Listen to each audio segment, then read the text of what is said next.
Cultination bonjour.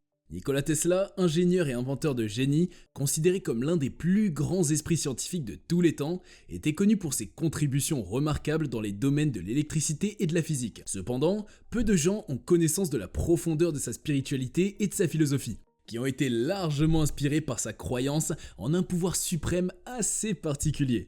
Nous allons aujourd'hui parler de la vision qu'a Nikola Tesla de l'Esprit de Dieu. Comme d'habitude, toutes les sources sont disponibles dans la barre d'informations. L'incroyable histoire de Nikola Tesla.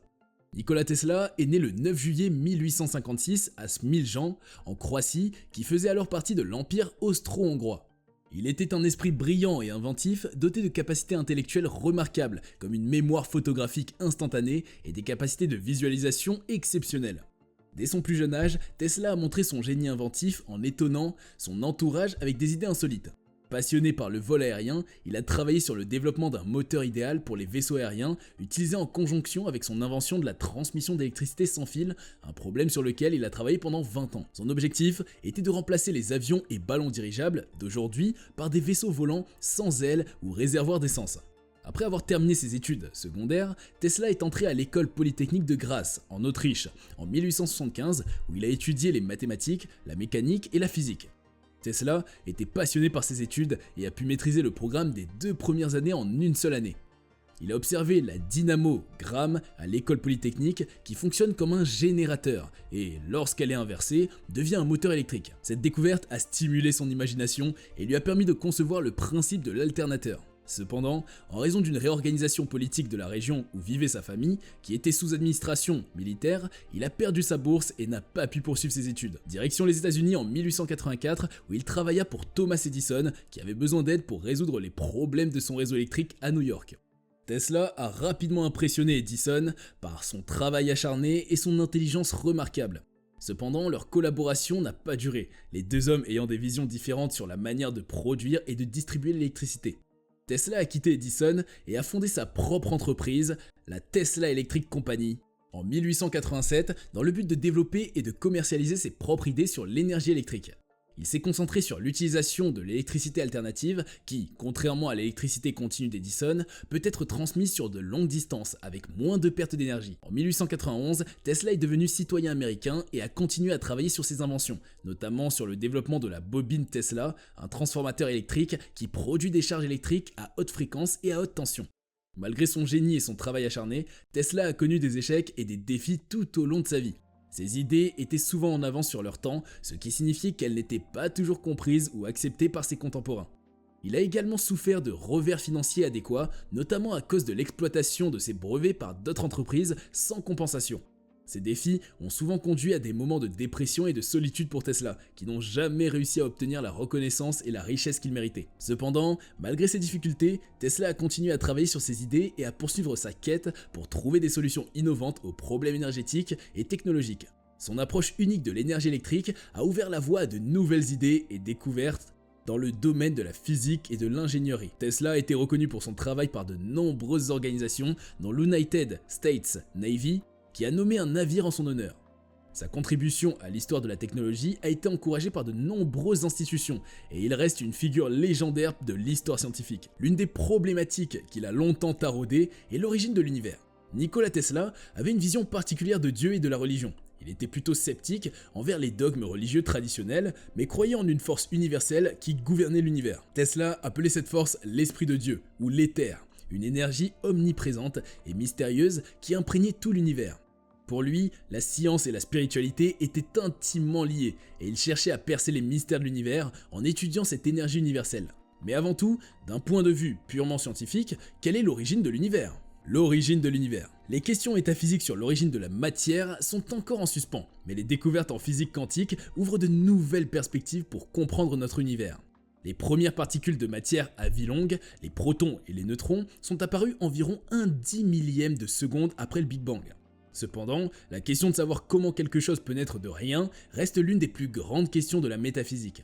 La théorie quantique des champs nous dit que même un vide est plein d'activités physiques, sous forme de fluctuations d'énergie qui peuvent donner lieu à des éclatements de particules. Ces fluctuations peuvent sembler à une bizarrerie mathématique plutôt qu'à de la physique réelle, mais de telles particules ont été repérées dans d'innombrables expériences comme à l'ère de Planck par exemple. L'ère ou à l'époque de Planck est une période de l'univers qui a suivi immédiatement le Big Bang.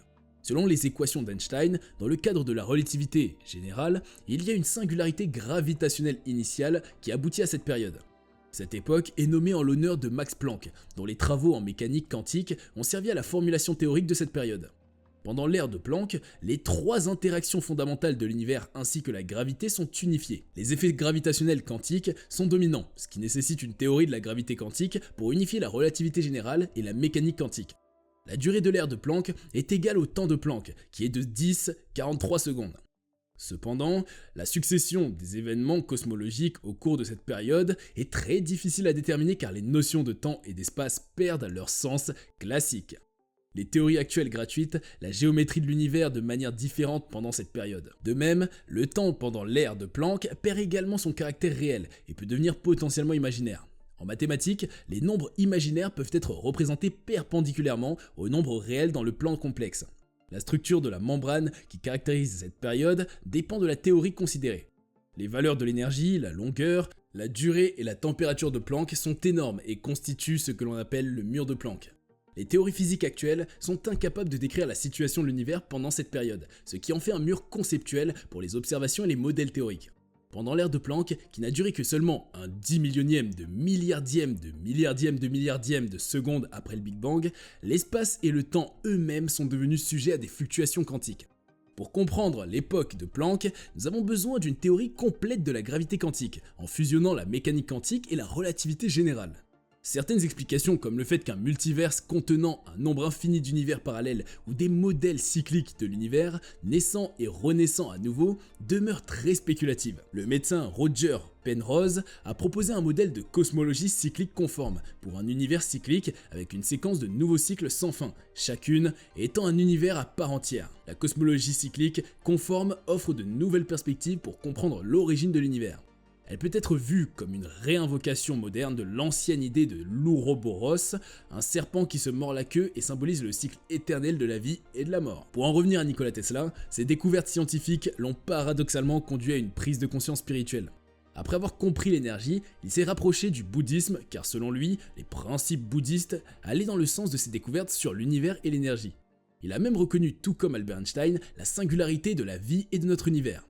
Tesla a laissé cette citation « Si étonnants sont les faits dans cette connexion, car il semblerait que le créateur lui-même ait construit électriquement cette planète. » Sa vision de l'univers était que l'électricité et le magnétisme se déplaçaient dans un monde infinitésimal, constitué de molécules et de leurs atomes tournant sur eux-mêmes et s'entraînant le long de leur orbite à la manière des corps célestes, entraînant avec eux l'éther en le faisant probablement tourner. Les rotations des molécules autour d'elles-mêmes et de leur éther produisent les tensions de l'éther ou des tensions électrostatiques. L'égalisation des tensions de l'éther crée d'autres mouvements ou courants électriques, et les mouvements orbitaux produisent les effets de l'électromagnétisme et du magnétisme permanent.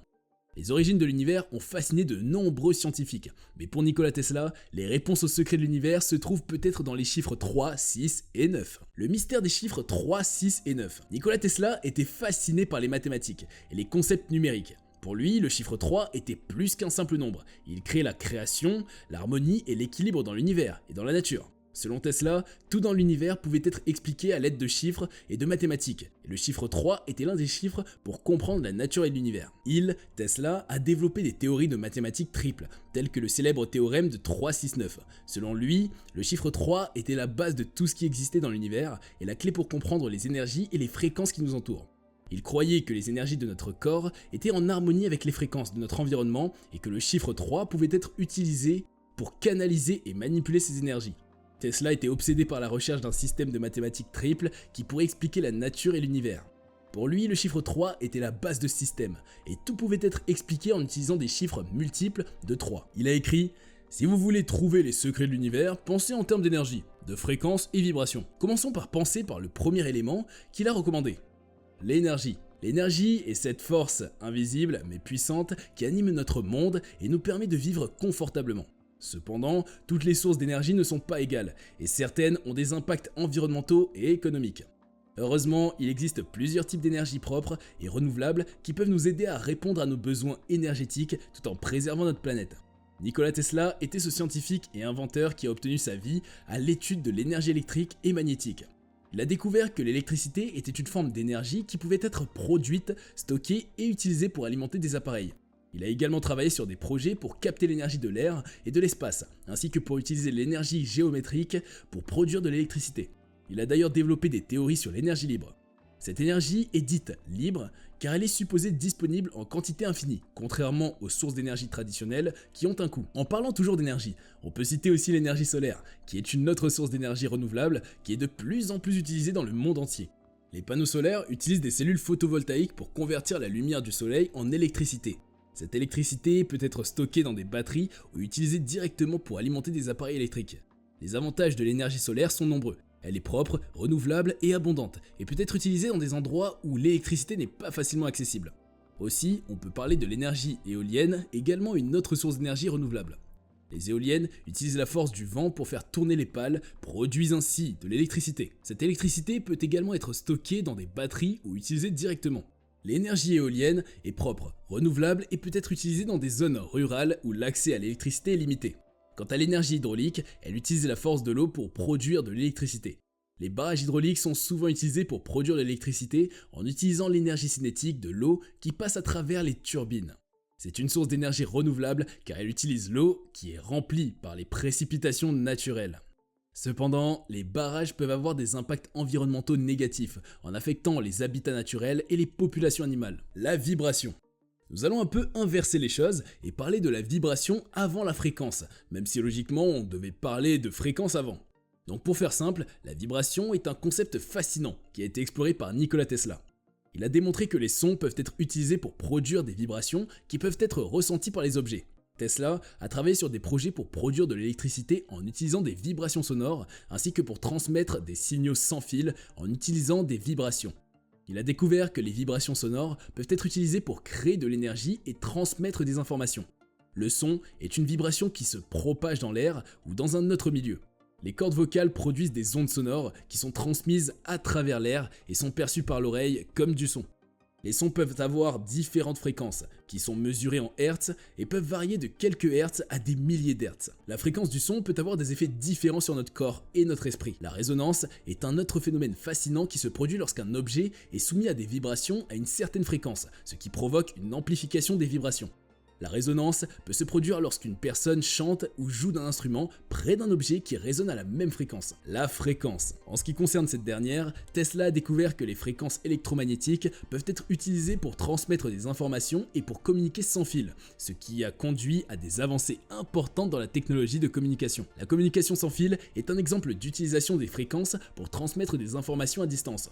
Les ondes radio et les ondes de télévision sont des exemples de fréquences qui peuvent être utilisées pour transmettre des messages audio ou vidéo à travers de grandes distances. Les fréquences sont mesurées en Hertz et peuvent varier de quelques Hertz à des milliards d'Hertz. La technologie Bluetooth est un autre exemple d'utilisation des fréquences pour communiquer sans fil entre différents appareils.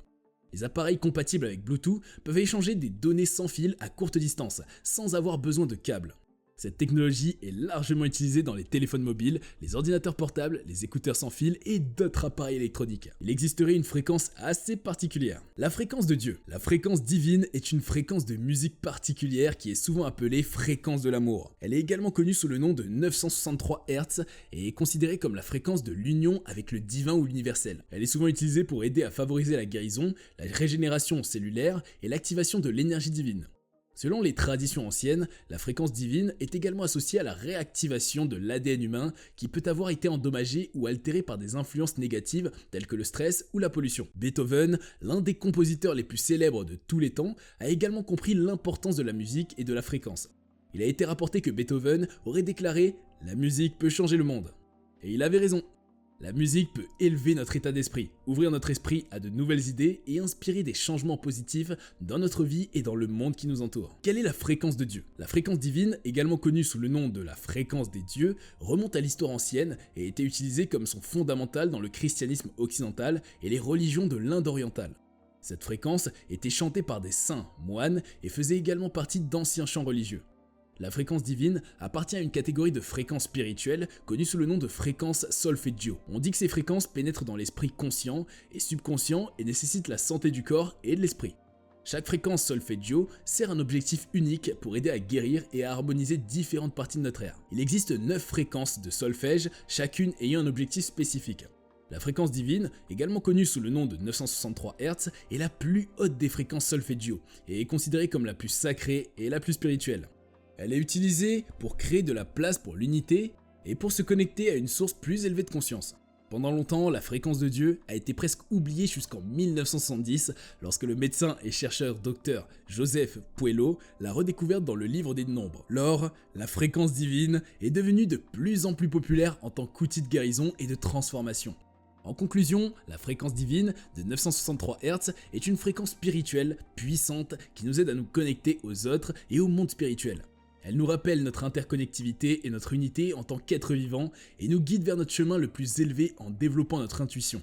Cette fréquence nous guérit également en augmentant notre propre fréquence, renforçant notre système immunitaire et diminuant notre bien-être général. En l'écoutant, nous pouvons découvrir une plus grande harmonie avec nous-mêmes et avec le monde qui nous entoure. C'est déjà la fin de notre rendez-vous du jour. Faites-nous savoir en commentaire si vous aviez conscience de l'effectivité de tous ces éléments autour de vous. N'oubliez pas de nous laisser un pouce vers le haut et de vous abonner si ce n'est pas déjà fait. A très bientôt pour de nouvelles vidéos sur Cultination.